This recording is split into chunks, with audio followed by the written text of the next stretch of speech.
David Muir, what a big job she has to do. I talked about this at the top of the program.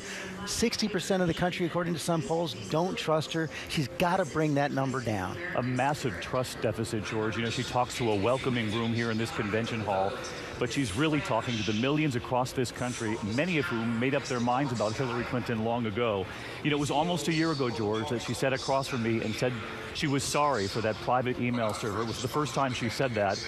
She would later learn that would be far from enough to take care of the issue. But George, I was struck by something she wrote in her own memoir. She said, in our political culture, saying you made a mistake is often taken as a weakness, when in fact can be a sign of strength and growth. And I'm curious if we'll hear that word mistake tonight as she addresses the nation. It's a good point you bring up. And let me bring this to you, Matthew Dowd. I think David Muir, the balloons are coming down. The balloons are coming down, the fireworks are shooting up, and George, as you can see around the room in the hall, people have taken those signs from on their seats and flipped them over, red, white, and blue, filling this convention hall.